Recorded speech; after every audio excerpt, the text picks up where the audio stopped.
ప్రభువు ఘనమైన నామమునకు మహిమ కలుగునుగాక. మన ప్రభువును రక్షకుడునునైనా యేసుక్రీస్తుల వారి యొక్క ప్రశస్తమైన నామమునకే మహిమ, ఘనత, ప్రభావములు యుగ యుగములకు కలుగునుగాక.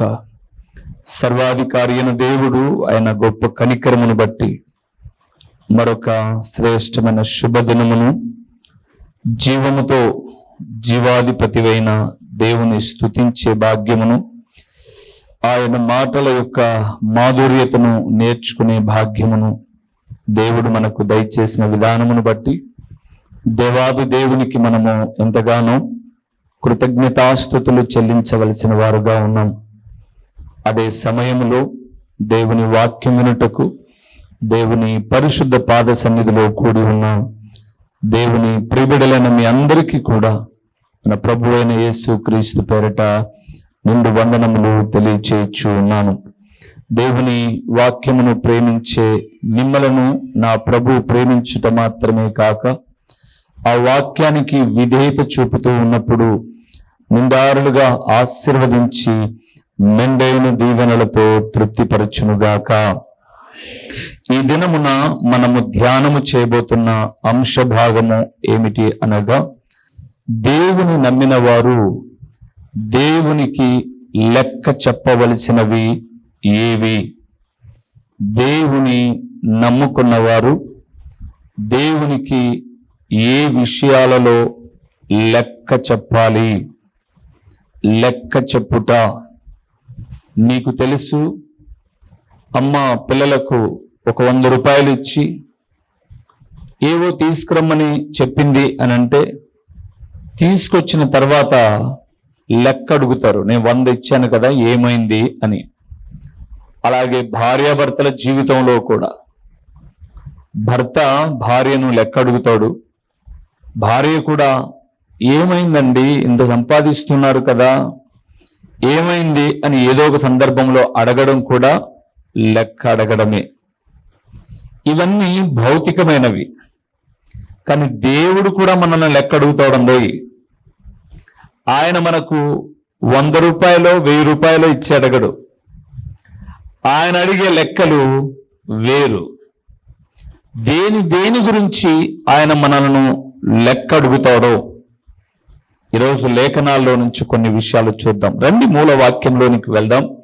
దానియేలు గ్రంథము 5వ అధ్యాయము 25, 26. ఈరోజు నేను చదివించే ప్రతి చోట ఈ విషయమై దేవుడు నిన్ను లెక్కడుగుతాడు అని రాయబడి ఉంటాయి. 5:20 చదువుతున్నాం. ఈ వాక్య భావం ఏమనగా, మినే అనగా దేవుడు నీ ప్రభుత్వ విషయములో లెక్క చూచి దాని ముగించెను. టెకేల్ అనగా ఆయన నిన్ను త్రాసులో తూచగా నీవు తక్కువగా కనబడితివి. నెబుకద్నెజరు కుమారుడైనటువంటి బెల్షస్సరు అనబడే వ్యక్తి, ఆయన పేరు బెల్షస్సరు అని బైబిల్లో రాయబడి ఉంది. ఆయన నెబుకద్నెజరు చనిపోయిన తర్వాత రాజు అయ్యాడు. ఆ రోజుల్లో రాజుకు జన్మించిన పిల్లలలో ఒకరే ఉండరు, యోగ్యుడు అనబడేవాణ్ణి తన తదనంతరం రాజరికపు హక్కును ఉపయోగించుకోవడానికి వాడుకునేవారు. అలాగా బెల్షస్సరు రాజు కాగానే వాడు, లేదా అలాగనని తప్పుగా అనుకోడు, అతను చేసిన పని ఏంటి అని మనం చూస్తే, సహజంగా ఏదైనా ఉద్యోగం వచ్చిన తర్వాత లేదా భవిష్యత్తులో ఏదైనా ఒక ఉన్నతమైన స్థితికి వెళ్ళిన తర్వాత లేదా జీవితంలో ఏవైనా సక్సెస్గా మనం సాధించినప్పుడు విందు ఇస్తాం. 10 మందిని పిలిచి ఇది దేవుడు నా జీవితంలో చేసిన కార్యము అని చెప్పుకుంటూ మన తాహత్తుకు తగ్గట్టుగా ప్రేమ విందో ఇస్తాం. అలాగే ఈ బెల్షస్సరు రాజు కాగానే తను కూడా ఒక 1000 మందికి విందు ఏర్పాటు చేశాడు. విందు ఏర్పాటు చేయడం తప్పు కాదు. అయితే ఆ 1000 మందికి విందు చేసినప్పుడు విందు చేసుకోవడం తప్పేం కాదు. లేదా వారు రాజులుగా తిని తాగాలని అనుకున్నారేమో, అది వారి యొక్క వ్యక్తిగతం. ఎందుకంటే వారు అన్యులు. ఆ విందులో వారు చేసిన తప్పేంటి అనంటే, యెరూషలేములో నెబుకద్నెజరు యుద్ధానికి వెళ్ళినప్పుడు యెరూషలేమును ఓడగొట్టి వచ్చేటప్పుడు యెరూషలేములో ఇలాంటి పవిత్రమైన మందిరం ఉంటే ఆ మందిరంలో ఉన్నటువంటి ఉపకరణాలన్నీ కూడా తెచ్చేసుకున్నాడు. ఉదాహరణకు మన మందిరంలో ఉన్న ఉపకరణాలు ఏంటి అని మనం చెప్పుకోగలిగితే, ఒకవేళ మైకు, మనం ప్రతి వారము ఉపయోగించుకునే ప్రభు వల్ల కెమెరా ఎక్సెట్రా ఇవన్నీ చెప్పుకోవచ్చు. ఆయన ఆ రోజుల్లో ఆ మందిరంలో బంగారు చేత చేయబడినటువంటి విలువైన ఉపకరణాలు, ఎందుకంటే అప్పుడు కూడా మందసము దేవుని మందిరంలో ఉంది, ఆ బల్ల దగ్గర ఒక పాత్ర ఉంది, ఇవన్నీ విలువైనవే. అవన్నీ కూడా నెబుకద్నెజరు తెచ్చేసుకున్నాడు, తన నగరంలో పెట్టుకున్నాడు, బంగారు కాబట్టి. ఎప్పుడు దాన్ని వాడలా.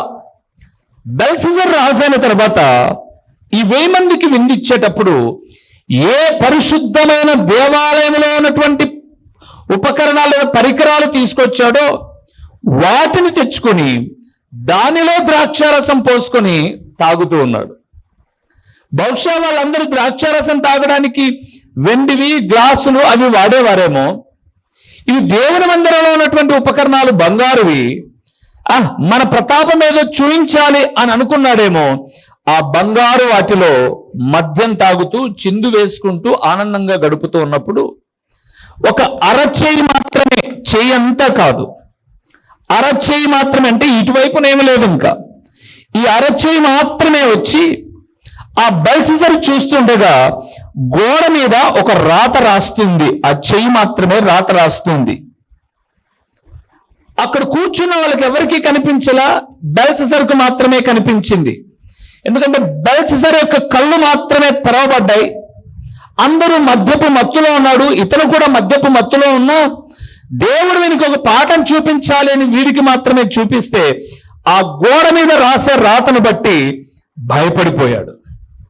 కాళ్ళు చేతులు గడగడగడ వణకడం ప్రారంభించింది. ఏంట్రా ఇది, మనిషా లేరు, పూర్తి చెయ్యా కాదు, అరచేయి మాత్రమే ఉంది, రాత రాస్తుంది ఏంటి అని భయపడి వెంటనే తన దేశంలో ఉన్నటువంటి గారడీ విద్యవారు గల వారిని, మంత్రాలు చెప్పేవారిని, వీళ్ళందరినీ పిలిచాడు. ఇదిగో రాత చూడండి అన్నాడు. అందరికీ కనిపించింది రాత. ఈ రాత ఏంటి, దీని భావం ఏంటి చెప్పండి అని అన్నాడు. అందరూ ఈ రాత ఏదో మాకు తెలియదండి, ఈ రాతే తెలియనప్పుడు భావాలు ఎలా చెప్పగలం మేము, అందరూ ఇదైపోయారు. అందరూ ఇదైపోయేసరికి ఇతనికి భయం మరీ ఎక్కువైపోయింది. ఏది రాశాడో ఆ భావం ఏంటో నేను తెలుసుకోకపోతే చచ్చిపోతానేమో అని భయపడుతూ ఉంటే బెల్షస్సరు భార్య వచ్చి, భయపడద్దు, మన దేశంలో ఒక వ్యక్తి ఉన్నాడు, అతను దేవుని జ్ఞానం కలిగిన వాడు, అతని పేరు దానియేలు. మీ నాన్న కాలంలో కూడా సందిగ్ధానికి లోనయ్యేటటువంటి అనేకమైన ఆలోచనలు రేకెత్తినప్పుడు, కలలు కని భావాల గురించి అర్థాలు వెతుకుతూ ఉన్నప్పుడు ఈ దేశంలో ఎవ్వరూ చెప్పలేకపోయారు, అతను చెప్పాడు, అతన్ని పిలిపించు అన్నాడు. వెంటనే దానియేలును పిలిపించారు. దానియేలు వచ్చిన తర్వాత, అయ్యా ఇదివరకే నేను చెప్పాను, ఈ రాత దీని భావము చెబితే వారికి ఊదారంగు వస్త్రము తొడిగించి బంగారు నగను మెడలో వేయించి ఈ దేశంలో 3వ అధిపతిగా నేను ఉంచుతానని చెప్పాను, దానికి నువ్వు కూడా అర్హుడవే, ఈ బహుమానాలన్నీ నీకు వస్తాయి, ఈ భావం ఏంటో నాకు చెప్పు అన్నాడు. దానియేలు అంటాడు 17వ వచనంలో, ఈ బహుమానాలు ఎవరికైనా ఇచ్చుకో, నీ దగ్గర పెట్టుకో బాబు, ఆ రాత ఏంటో భావం ఏంటో నేను చెప్తాను అని వచ్చి నిలబడుకొని చదివాడు. ఆ పదమే మెనే మెనే టేకెల్ ఉపార్సిన్ అనే పదం. ఆ మాట చెప్పగానే ఈయనకు ఒక ధైర్యం వచ్చింది. ఓకే, పదాన్ని చదివాడు అంటే అర్థం కూడా చెప్తాడు అని అనుకొని, అయ్యా పదానికి ఉన్న అర్థం ఏంటి అని అన్నప్పుడు అదే మనం చదివేం 25వ వచనంలో, ఈ వాక్య భావమేమనగా మెనే అనగా దేవుడు నీ ప్రభుత్వ విషయములో ఏం చేశాడు, లెక్క చూశాడు. దేవునిందు నాకు ప్రియమైనటువంటి వాక్య వీక్షకులారా, దేవుని బిడలారా, ఈ లోకంలో మనం ఎంతకాలం బ్రతుకుతామో నాకు తెలియదు, కానీ మనమందరము బ్రతికిన బ్రతుకులో మనం జీవించిన జీవితాన్ని బట్టి కూడా దేవుడు ఒక్కరోజు ఈ లోకంలో బ్రతికిన 60, 70, 80, 90, 100 ఎంతన్నా కానివ్వండి, ఆ ఆయుష్లో నువ్వు ఏం చేశావో నిన్ను నన్ను ఏమడుగుతాడు, లెక్క అడుగుతాడు. గుర్తుపెట్టుకోండి. రే కాలేజీలో 1,00,000 రూపాయలు ఫీజు కట్టాను రా, ఇవా మార్కులు, దీని కొరకా నేను ఇంత డబ్బులు కట్టింది, లెక్క అడుగుతారు పిల్లలను. పలానా ఉద్యోగంలో చేరావు, ఇదే నా సొమ్ము, లెక్క అడుగుతారు. అందరం కష్టపడుతున్నాం, ఇంటికి 20,000 30,000 సంపాదిస్తున్నాం, ఏదండి మిగులుబాటు, లెక్క అడుగుతారు. దేవుడు కూడా నీవు నేను మనం బ్రతికిన బ్రతుకులో దేవుని కొరకు ఏం చేశామో ఏమడుగుతాడు, లెక్క అడుగుతాడు. గుర్తుపెట్టుకోండి. ఊరికే చచ్చాం, తీసుకెళ్లి మట్టిలో పడేశారు, అయిపోయింది మన జీవితం, నో. ఇక్కడ మూయబడ్డ కళ్ళు ఆయన తీర్పు ఎదుట నిలబడ్డప్పుడు మంచి చేసిన వారు జీవ పునరుద్ధానమునకును, చెడు చేసిన వారు తీర్పు పునరుద్ధానమునకు వెళ్ళుదురు అని బైబిల్ గ్రంథం రాయబడింది. ఏమేమి లెక్క అడుగుతాడు మనల్ని? మన పిల్లల చదువు గురించి మనం అడుగుతాం, ఉద్యోగం చేసేవారు జీతం అడుగుతాం, పని చేసే వాళ్ళు కూలి అడుగుతాం. ఇలాగ ప్రతిదాన్ని అడిగే మనం దేవుడు మనల్ని ఏమి లెక్క అడుగుతాడు రండి మీకు వివరిస్తాను. హెబ్రీయులకు రాసిన పత్రిక 4వ అధ్యాయం మొదటి విషయానికి వెళ్తున్నాం. హెబ్రీయులకు రాసిన పత్రిక 4వ అధ్యాయము 13వ వచనాన్ని ఒకసారి మనం చూద్దాం. 13వ వచనాన్ని మనం చదువుతూ ఉన్నాం. 13 మరియు ఆయన దృష్టికి కనబడని స్పష్టము ఏదియూ లేదు, మనమెవనికి లెక్క చెప్పవలసి ఉన్నదో ఆ దేవుని కన్నులకు సమస్తమును మరుగులేక తేటగా ఉన్నది. మొదటి విషయం ప్రియులారా, మొదటి విషయం, మన రహస్య జీవితము గురించి దేవుడు లెక్క అడుగుతాడు. దేని గురించి? రహస్య జీవితం. మన రహస్య జీవితము గురించి లెక్క అడుగుతాడు. వినండి, తలలేపని చెప్తాను ప్రియులారా. ఇక్కడున్న మనం అందరం, ఈ వాక్యం టీవీ ద్వారా వినేవాళ్ళు, ఈ మందిరంలో కూర్చున్న మీరు, వాక్యం బోధించే నేను, మనందరి జీవితాల్లో పైకి కనపడే జీవితము ఒకటి ఉంది, రహస్య జీవితము కూడా ఒకటి ఉంది. ఎంతమంది ఏకీభవిస్తారు? పైకి కనపడే జీవితము కూడా ఒకటి ఉంది, రహస్య జీవితం కూడా ఒకటి ఉంది. మీరు ఏకీభవించినా ఏకీభవించకపోయినా బైబిల్ చెప్పింది కాబట్టి ఇది సత్యము. అందుకే 13వ వచనం నేను చదువుతున్నాను. ఆయన దృష్టికి కనబడని స్పష్టము ఏదీ లేదు, మనమెవనికి లెక్క చెప్పవలసినదో ఆ దేవుని కన్నులకు సమస్తము చెప్పండి మరుగులేక, అంటే కనబడకోకుండా ఆయనకేమి లేదు. ప్రతి ఒక్కరి మనిషి బయట కనపడతాడు, మనిషి మనస్సు ఎవరికి కనపడదు, కనపడదు. మనమందరం పైకి కనిపించే స్వభావాలు వేరు, అంతరంగములో దాగి ఉన్న స్వభావాలు వేరు. లోకంలో ఒక నానుడి, మనిషిలోని మర్మం చెట్టులోని చేవ అంత త్వరగా గుర్తించలేరు. మనిషి లోపల ఒక భావం ఉంది, అది అప్పుడప్పుడు బయటకు వచ్చి వెళ్తూ, అరే ఇలాగ అనుకున్నాను, వీని మనసులో ఇంత దురుద్దేశం ఉందా అని అప్పుడప్పుడే గ్రహిస్తాం, ఎప్పుడు కాదు. అయితే రహస్యమైన జీవితాలు బట్ట బయలు చేయగలిగిన దేవుడు మనం ఆరాధిస్తున్న ప్రభు అయిన యేసుక్రీస్తు. ద్వితీయోపదేశకాండం 29వ అధ్యాయము 29వ వచనాన్ని చదువుదాం. 29 అధ్యాయం 29 వచనం కూడా 29. రహస్యములు మన దేవుడైన యెహోవాకు చెందును. అయితే మనము ఈ ధర్మశాస్త్ర వాక్యములన్నిటిని నడుచుకున్నట్లు బయలుపరచబడినవి ఎల్లప్పుడూ మనవియు మన సంతతి వారియు నగును. మొదటి నేను చూస్తున్నప్పుడు రహస్యములు మన దేవుడైన యెహోవాకు తెలుసు. నేను మీకు అందరికీ తెలుసు, నా ఎదురుగా మీరు నాకు కొంతమంది తెలుసు, అందరూ తెలుసు. నేను తెలుసు, మీరు నాకు తెలుసు. కానీ మరలా చెప్తున్నాను, మీ మనసు నాకు తెలియదు. మనిషిగా నేను తెలుసు, నా మనసులో ఉన్న ఆలోచన నా ఎదురుగా ఉన్నప్పుడు, మీతో మాట్లాడుతూ ఉన్నప్పటికీ ఒకవేళ ఏదైనా కొంచెం ఏంటి ఆలోచన అనే మనం పసిగట్టడానికి ప్రయత్నం చేస్తారేమో, కానీ అంతరంగంలో దాగున్నది ఎవరికీ తెలియదు. కానీ బైబిల్ చెప్తుంది, ఈ మనిషిని మనస్సును సృష్టించిన దేవునికి మనసు లోపల ఏముందో కూడా ఆయనకు తెలుసు. ఇంకో మాట కూడా చెప్తాను మీకు. మత్తయి రాసిన సువార్త 10వ అధ్యాయము 26వ వచనంలో యేసు ప్రభుల వారు ఒక చక్కటి మాట మాట్లాడతారు చూడండి. మొదటి ప్రసంగం అయిన తర్వాత 10వ అధ్యాయం 26వ వచనం. కాబట్టి మీరు వారికి భయపడకుడి, మరుగైనదేదియు బయలుపరచబడకపోదు, రహస్యమైనదేదియు తెలియబడకపోదు. 27 కూడా చదువుదాం. చీకటిలో నేను మీతో చెప్పున్నది మీరు వెలుగులో చెప్పుడి. చెవిలో మీకు చెప్పబడినది మేడల మీద ప్రకటించబడును. చెవిలో మీకు చెప్పబడినది. హలో, ఎవరండి? వదినా, నువ్వా?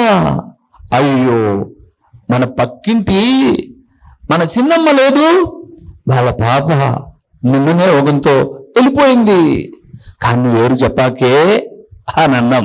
చెవిలో ఫోన్ పెట్టుకొని. ఈ శాటిలైట్ ప్రపంచం అంతటికి కూడా ఏం చేసింది? బట్టబయలు చేసింది.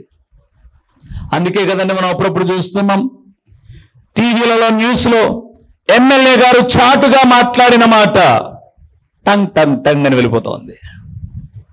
ఫోన్ ట్యాపింగ్ చేయగా మంత్రులు మాట్లాడిన మాటలు, అపోజిషన్ వాళ్ళు మాట్లాడిన మాటలు, ఇవన్నీ చెవిలోనే మాట్లాడుకున్నారు వాళ్ళు. అవునా? చెవిలోనే మాట్లాడుకున్నారు. కానీ రాష్ట్ర సరిహద్దులు దాటుకొని ప్రపంచంలో ఉన్న వాళ్ళందరూ కూడా ఆ మాటలు ఏం చేయగలుగుతున్నారు? వినగలుగుతూ ఉన్నారు. శాటిలైట్ ద్వారా, అంటే ఇప్పుడు మనం నేను చెప్పే ఈ ప్రసంగం ఒక చిప్పులో అమర్చబడి ఛానల్లో ఎడిటింగ్ చేయబడి ఎలాగా అనేక పల్లెలకు వెళ్తుందో, ఈ మాటలు ఆ చిప్పు ద్వారా కాదు వెళ్తున్నది. అవి ఎలాగ పట్టబయలవుతున్నాయంటే శాటిలైట్ లో ఉన్నటువంటి ఒక ఛానల్, ఆ శాటిలైట్ ద్వారా ప్రపంచానికి అంతటికీ ప్రచురితం అవుతూ ఉన్నాయి. చెవిలో చెప్పబడింది, లేదా ఎక్కడో ఇక్కడ ఒక చిన్న మందిరంలో చెప్పబడింది. ఎక్కడో అమెరికాలో ఉన్నా, కువైట్లో ఉన్నా, దుబాయ్లో ఉన్నా వారు కూడా వినగలుగుతున్నారు. మనుషులు కనిపెట్టిన పరికరాల ద్వారానే అంతగా వ్యాప్తి చెందితే, మహిమాన్వితుడైన దేవుడు మనుషులకు జ్ఞానం ఇచ్చిన వాడు, ఆయనకేమైనా రహస్యాలు ఉంటాయంటారా? ఉండవు. కొంతమంది పాపం చేశారు, బైబిల్లో రహస్యంగా ఉన్నారు, కానీ దేవుడు దాన్ని బట్టబయలు చేశాడు. ఒక ఇద్దరు వ్యక్తులు మీకు చూపిస్తారండి. సమూయేలు 2వ గ్రంథం 261వ పేజీలో 12వ అధ్యాయము 12వ వచనాన్ని ఒకసారి మనం చదుదాం. 12వ వచనాన్ని మనం చదుదాం. పగటియందు వాడు బాగా వినండి, మాట బాగా చదువుతున్నాం వినండి. పగటియందు వాడు వారితో శయనించును. నీవు ఈ కార్యము ఎలాగ చేసావు? రహస్యముగా చేసితివి గాని ఇశ్రాయేలు అందరూ చూచుచుండగా పగటియందే నేను చెప్పిన దానిని చేయించునని అనేనో. చాలు. ఒక ఇద్దరు మాట్లాడుకుంటున్నారు. ఒక ఆయన పాస్టర్ గారు, అటువైపున మహారాజు. ఆయన పేరు దావీదు, ఈయన పేరు నాతాను. దావీదు 12వ అధ్యాయంలో ఉన్న విషయాలు మీకు చెప్తున్నాను. నేనేం కొత్తవేం కాదు. యుద్ధకాలమున నిద్రపోయాడు, సాయంకాలమున లేచాడు. తన నగరు మీద, భవనం మీద నుంచి ఎక్కడో ఒక స్త్రీ స్నానం చేస్తుంటే చూశాడు. ఆమె తడుకల చాటున స్నానం చేస్తూ ఉంది. రాజుగా ఏమనుకోవాలంటే, అరే నా భార్య పిల్లలు అసలు బయట కనిపించుకోకుండా లగ్జరీస్గా లోపల మంచిగా స్నాన గదులలో ఉపయోగించుకుంటుంటే నా ప్రజలు ఆడబిడ్డలు ఎంత దయనీయమైన స్థితిలో, ఎవరైనా చూస్తే వారి మానానికి పానానికి విలువ లేకుండా పోతుందే అని ఆలోచించాల్సిన దావీదు ఆమెతో పాపం చేయాలి అని ఆమె యొక్క రూపాన్ని బట్టి మురిసిపోయాడు. రెండు చేయొచ్చు. ఒకటి, నా ప్రజలు ఇంత దుర్భరమైన జీవితాన్ని అనుభవిస్తున్నారా అని ఆలోచించవచ్చు. రెండవది, పని చేయొచ్చు, వారికి ఏదైనా మేలు చేయొచ్చు. కానీ ఏమేం చేశాడు అంటే ఆమెను విచారించాడు, ఎవరు ఏమి అని. పలాని వ్యక్తి భార్య అని తెలిసింది. పలాని వ్యక్తి భార్య, ఒకరి సొత్తు నాకొద్దు అని అనుకోవాలి. అనుకోలా. పిలిపించాడు, రహస్యంగా పాపము చేశాడు. అది మనం ఎన్నో పర్యాయాలు చదివాం. మీకు తెలుసు, పాపం చేసే ప్రతి ఒక్కడు కోరుకునేటటువంటి మార్గం ఏంటి? రహస్యం. రహస్యం.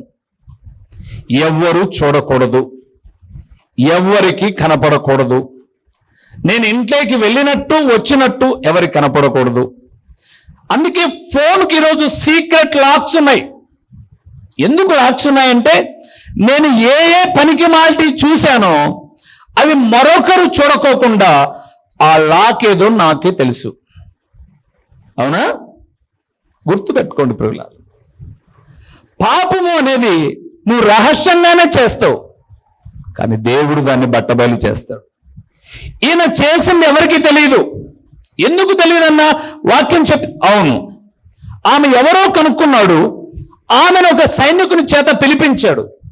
ఈ సైనికుడు ఆమెతో పాపం చేయడానికి వచ్చిందని తెలియదు ఇతనికి. రాజుగారు ఆమెకి ఏదో ఇవ్వాలనుకున్నాడో, లేకపోతే ఆమె భర్త యుద్ధంలో ఉన్నాడు కాబట్టి ఏదైనా చెప్పాలనుకున్నాడు. అమ్మని పిలుస్తున్నాడు, రా, వచ్చింది, అంతవరకు తెలుసు. గదిలో జరిగిన పాపం ఆమెకు దావీదుకు తప్ప ఎవరికి తెలియదు. మరి పాస్టర్ గారికి ఎట్లా తెలిసిందంటారు నాతానుకు?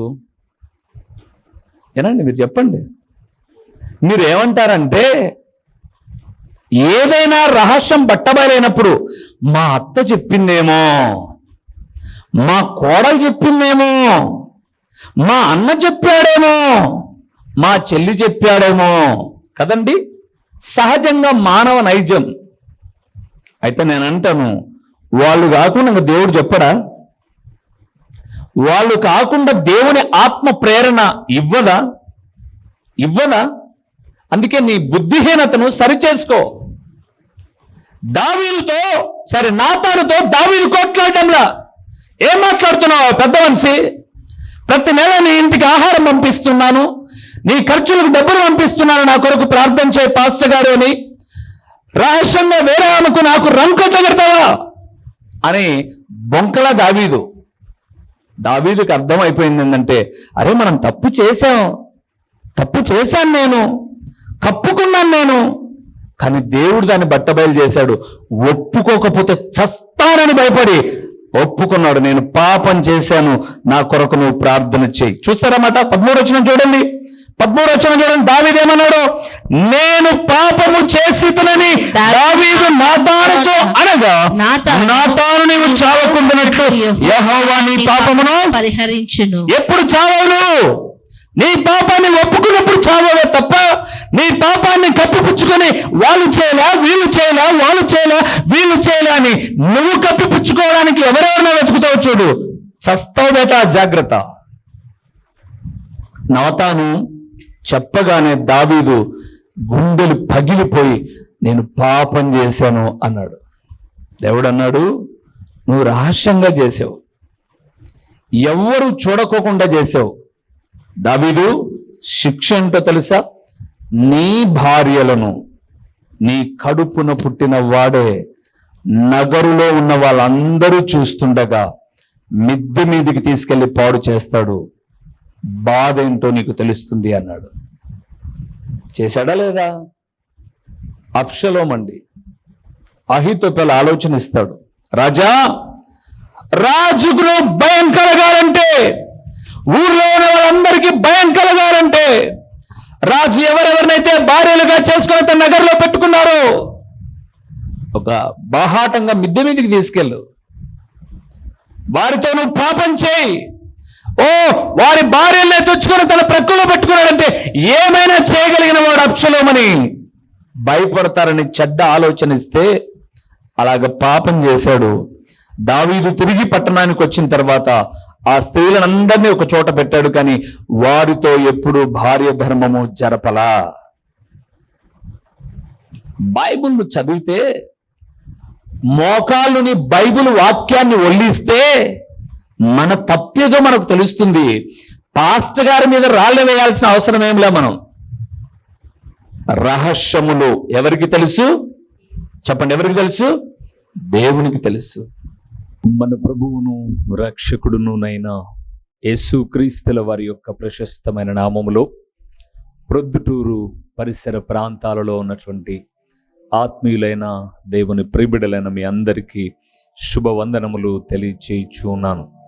ప్రభునందు ప్రియులారా, దేవుని మహాకృపను బట్టి ప్రొద్దుటూరు ప్రాంతంలో హోమస్పేటలోని రాఘవరెడ్డి ఫంక్షన్ హాల్లో గడిచిన 2 సంవత్సరాల నుంచి జరుగుతున్న స్వార్థ కూడికను మార్చబడినది అని తెలియచేయుటకు సంతోషిస్తున్నాను. పైకి ఎక్కలేని అననుకూలతలో ఉన్నప్పుడు అందరము ప్రార్థన చేయగా ప్రొద్దుటూరు నడిబొడ్డున ఉన్నటువంటి ఒక స్థలమును దేవుడు మనకు లీజుకి ఇచ్చాడు. ప్రొద్దుటూరులోని గాంధీ రోడ్లో అనగా సూపర్ బజార్ రోడ్డులో కల్లూరు ప్రసాద్ రెడ్డి అనబడే ఎముకల డాక్టర్ హాస్పిటల్ ఎదురుగా ఈ సువార్త కూడిక, సాయంకాలపు సువార్త కూడికను ప్రారంభించాం. దేవునిందు ప్రియులారా, ఒక వాక్యము కొరకు మాత్రమే ఈ కూడికను ప్రారంభించాం.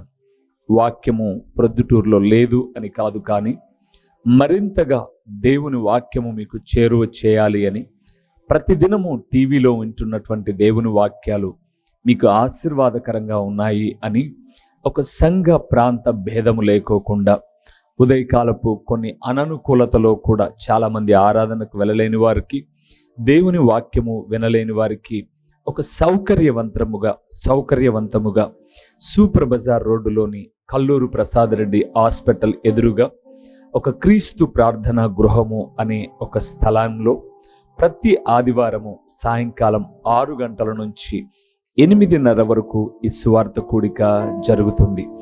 కేవలం దేవుని వాక్యము మాత్రమే ప్రకటించే ఒక ప్రణాళికతో, వాక్యమే అన్ని కార్యాలు చేయగలదు, వాక్యము మాత్రమే నెమ్మది ఇవ్వగలదు, వాక్యము మాత్రమే స్వస్థపరచగలదు, వాక్యము మాత్రమే సరైన మార్గములో నడిపించగలదు, వాక్యము మాత్రమే గొప్ప ఆదరణ ఇవ్వగలదు, వాక్యమే జీవాధారమై ఉన్నది అని తెలియచేయే అమూల్యమైన ఉద్దేశముతో ఈ ప్రతి ఆదివారపు సాయంకాలపు స్వార్థ కూడికను ప్రారంభించాం. ప్రియులారా, ఇప్పటికే అనేక మంది కూడికకు వస్తూ ఉన్నారు. మే 19వ తారీఖు 2024న ఆదివారపు దినాన ప్రారంభించాం. అనేక మంది కూడికకు వచ్చి దేవుని వాక్యం వింటూ దేవుని రాకడకు సిద్ధపడుతూ ఉన్నారు. మరి మీరెందుకు రాకూడదు? మిమ్మల్ని కూడా ఒక ప్రేమపూర్వకమైన ఆహ్వానాన్ని అందిస్తూ ఉన్నాం. రండి. వాక్యము కరువైపోతున్న చివరి దినాల్లో, వాక్యము దొరకని దినాలు రాబోతున్న దినాలలో ముందుగానే వాక్యాన్ని మనం ఒక నిర్దిష్టమైనటువంటి సందేశములతో, ఒక చక్కటి అంశ భాగములతో ప్రతి ఆదివారం సాయంకాలం 6 గంటల నుంచి 8:30 వరకు చక్కటి పాటలు, దేవుని స్తుతిస్తూ దేవుని వాక్యాన్ని పంచుకొని వచ్చిన మీ అందరి కొరకు నేను ప్రార్థిస్తాను. దేవుడు నూతన కార్యాలు చేయుటకు సామర్థ్యం కలిగిన వాడు. రండి. సూపర్ బజార్ రోడ్లోని కల్లూరు ప్రసాద్ రెడ్డి హాస్పిటల్ ఎదురుగా ఈ యొక్క సువార్త కూడిక ప్రతి ఆదివారం జరుగుతుంది. వీక్షకులైన మీ అందరినీ, ఆత్మీయులైన మీ అందరినీ ప్రేమపూర్వకంగా ఆహ్వానిస్తున్నాం. వచ్చిన తదుపరి మీరు నేను కలిసి ప్రభువును ఆరాధిద్దాం. వస్తారు కదూ? ప్రేమతో మిమ్మల్ని ఆహ్వానిస్తూ దైవజనుడు ఓ రూబేన్ గారు. ప్రభు పేరట మీకు వందనములు. మా చిరునామా దైవజనుడు బ్రదర్ ఓ రూబేన్ గారు, క్రీస్తు ప్రార్థనా మందిరం, డోర్ నెంబర్ 1-10-386, నగరిగుట్ట, పులివెందుల, కడప జిల్లా. మీ ప్రార్థనా అవసరాల కొరకై సెల్ నంబర్ 9989067409.